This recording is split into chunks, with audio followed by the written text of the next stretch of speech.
오늘 우리 성경 말씀 이사야 성경 19장 23절부터 우리 25절에 있는 말씀 같이 보십시다. 이사야 19장 23절부터 25절에 있는 말씀.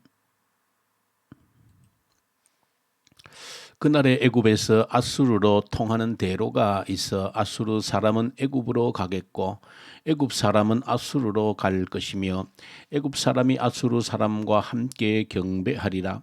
그날에 이스라엘이 애굽 및 아수르와 더불어 셋이 세계 중에 복이 되리니 이는 만군의 여호와께서 복을 주시며 이르시되 내 백성 애굽이여 내 손으로 지은 아수르여 나의 기업 이스라엘이여 복이 있을지어다 하실 것임이라. 아멘.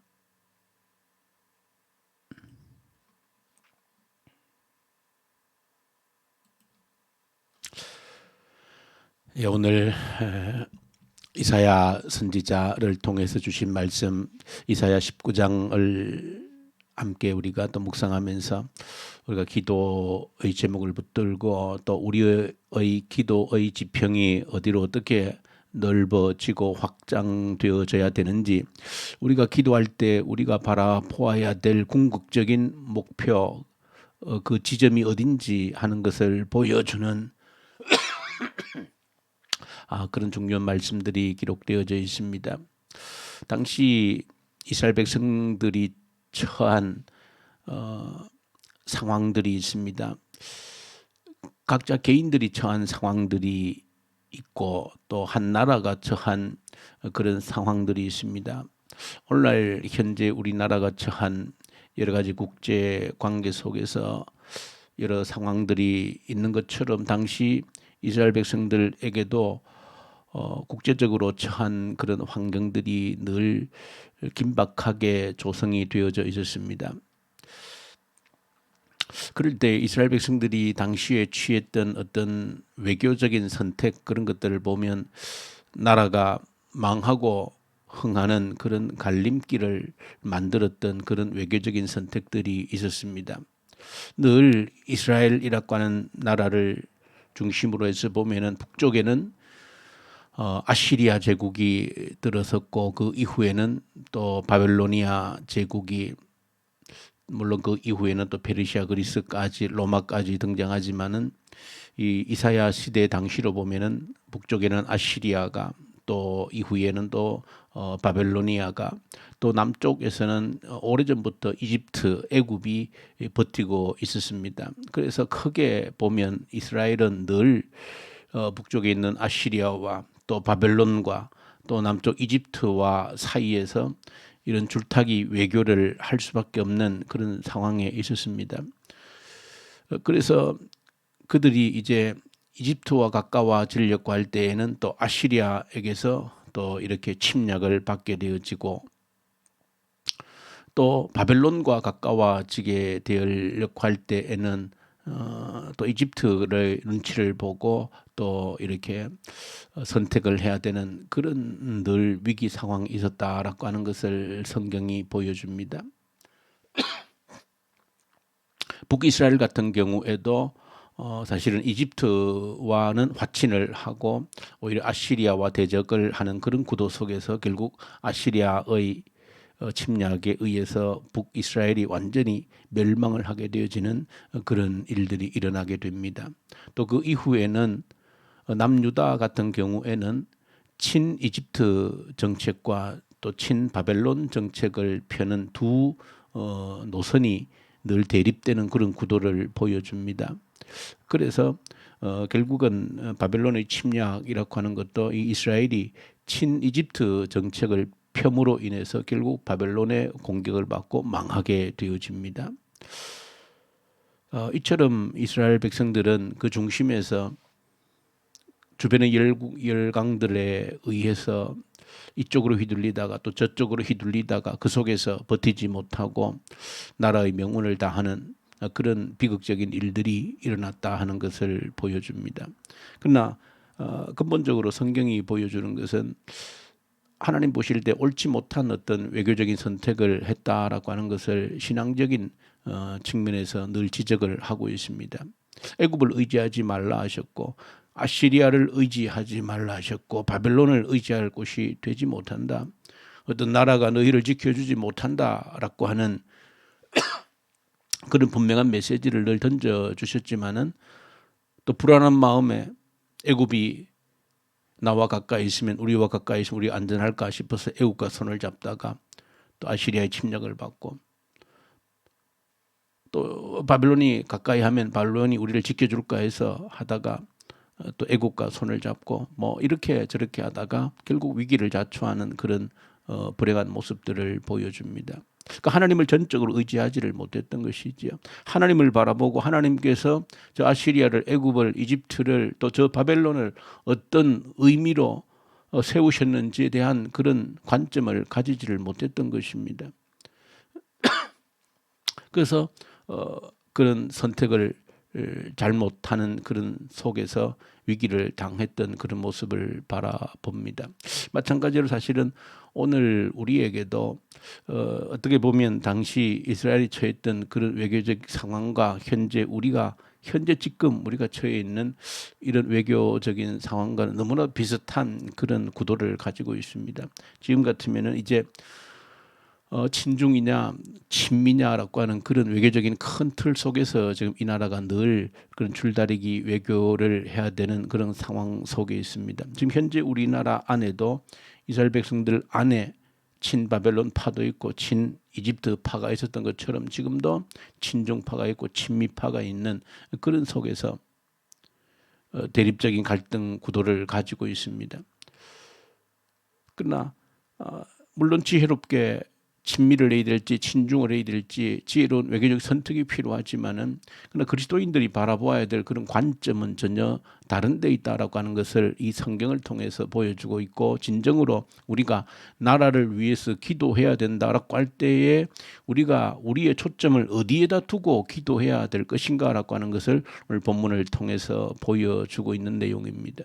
근본적으로 우리 그리스도인들이 기도하는 것은 어떤 한 나라가 우리를 지켜준다라고 하는 일방적인 믿음이라고 하는 것은 근본적으로 옳지 않다라고 하는 것을 우리에게 보여줍니다. 우리를 지키는 것은 중국도 아니고 미국도 아니고 오직 하나님께서 이 나라를 지키신다라고 하는 그 분명한 초점을 흐트리지 않고 그리스도인들이 기도할 수 있어야 되는 것이죠. 그 속에서 현실적으로 어떻게 하나님께 우리가 나아가고 또 더 근본적인 눈으로서는 오늘 성경이 보여주는 것은 하나님께서 열방들을 주장하시고 섭리하시고 또 이 세상을 다스리시는 그런 모습 속에서 우리가 분명하게 보여주는 것은 참으로 오늘 이 성경에 보시면은 애굽에 대한 심판도 있지만 놀라운 애굽에 대한 회복이 있는 것을 보여주고 있습니다. 그것은 이 애굽을 보고 내 백성이여 그렇게 말합니다. 그리고 내가 지은 아수르여 그렇게 말합니다. 그리고 애굽이 회복되어지고 아시리아가 회복되어지고 이스라엘과 이집트와 애굽이 함께 하나님을 예배하는 그런 놀라운 장면을 노래하고 있는 내용들이 기록되어져 있습니다. 이것은 우리 그리스도인들이 나라를 위해서 기도할 때에도 무엇을 바라보고 기도해야 될 것인가라고 하는 것입니다. 우리가 현실적으로는 때로 친미, 친중을 신중하게 선택해야 되는 외교적인 선택이 있지만 그러나 그리스도인들이 바라보아야 될 궁극적인 목표 지점이라고 하는 것은 오늘 성경 본문에 있는 내용을 그대로 우리가 보신다라고 하면 미국과 중국과 이 나라가 함께 어우러져서 하나님을 예배하는 그런 모습을 보여주고 있는 겁니다. 그러므로 저와 여러분들이 이 나라를 위해서 기도해야 된다라고 하면 기도의 목표점이라고 하는 것은 어느 한쪽에 기울어져서 우리가 그냥 친미 나라가 되기를 원합니다. 친중 나라가 되기를 원합니다. 그런 쪽으로 기울어져서 하는 것이 기도의 목표점이 아니라 이후에 궁극적으로 우리가 바라봐야 될 그런 지점이라고 하는 것은 우리나라가 가교처럼 다리처럼 되어져서 미국과 중국과 이 나라가 함께 어우러져서 하나님을 예배하는 그런 나라가 오기를 원하는 그런 목표 지점을 가지고 우리가 그런 다리 역할, 가교 역할을 할 수 있는 그런 나라가 되게 해 주십시오라고 하는 그런 목표점을 분명히 가지고 기도해야 된다라고 하는 것입니다. 그리고 그런 목표 지점으로 나아가기 위해서 현재 우리가 어떻게 현실적인 외교를 지혜롭게 펼쳐야 되는지 그런 길로 나가기 위해서 또 이 나라가 그렇게 쓰임 받기 위해서 어떤 지혜로운 선택을 해야 되는지를 가지고 간다라고 하면 하나님께서 이 나라를 가장 선하신 길로 인도하셔서 그렇게 열방이 함께 어우러져서 예배할 수 있는 그런 나라로 가도록 이 나라를 진실로 서로를 이어주는 다리로 그 역할을 다하게 할 것이다 라고 생각할 때 지금 우리나라의 역할이 앞으로 이 세계사 속에서 얼마나 중요한 역할을 할 수 있을 것인가 라고 하는 그런 비전을 가지게 되어지는 것이죠. 저 여러분들이 이 나라를 위해서 기도할 때 또 온 열방을 위해서 기도할 때 오늘 이 이사야서가 보여주고 있는 이 아름다운 그림이라고 하는 것은 우리의 기도의 궁극적인 목표 지점을 보여주고 있는 것입니다. 어느 한쪽에 치우쳐져서 기도하는 것이 아니고 궁극적으로 하나님이 바라보시는 열방을 이끌어가기 원하시는 그 목표 지점을 두고 그렇게 나아갈 수 있도록 또 우리나라가 그 속에서 아름다운 가교 역할을 감당할 수 있는 그런 나라가 되어질 수 있기를 기도한다라고 하면 우리를 그렇게 쓰실 줄로 믿습니다. 우리 자신을 또 이 나라를 하나님께서 그렇게 쓰실 줄로 믿습니다. 위험한 때에 위기의 때에 지혜로운 이 나라의 외교적인 선택을 통해서 하나님이 그리시는 놀라운 그런 그림 속에 아름다운 역할을 감당하는 이 나라 되게 하십시오라고 하는 기도의 제목이 저 여러분들이 바라보고 기도하는 그런 기도의 제목이 되기를 소망합니다. 주님 아버지 감사합니다. 복잡한 세상 속에서 그러나 하나님께서 그리시는 분명한 그림이 있음을 알게 하시고 그 놀라운 모든 열방이 함께 어우러져서 하나님을 예배하는 그런 나라를 꿈꾸고 이 나라가 그런 세상이 만들어져 가는 가교 역할을 감당해내는 그런 나라가 될 수 있도록 기도하는 저희들 되게 하옵소서. 예수님 이름으로 기도 올려드립니다. 아멘. 하늘에 계신 우리 아버지, 아버지의 이름을 거룩하게 하시며 아버지의 나라가 오게 하시며 아버지의 뜻이 하늘에서와 같이 땅에서도 이루어지게 하소서. 오늘 우리에게 일용할 양식을 주시고 우리가 우리에게 잘못한 사람을 용서하여 준 것 같이 우리 죄를 용서하여 주시고 우리를 시험에 빠지지 않게 하시고 악에서 구하소서. 나라와 권능과 영광이 영원히 아버지의 것입니다. 아멘. 주신 말씀 가지고 간절히 우리 함께 기도로 올려드리십시다. 이 나라가 이 세계사 속에서 모든 열방이 하나님께 주님을 예배하는 그런 나라로 갈 수 있도록 징검다리 역할을 하는 이 나라가 되게 해 주십시오.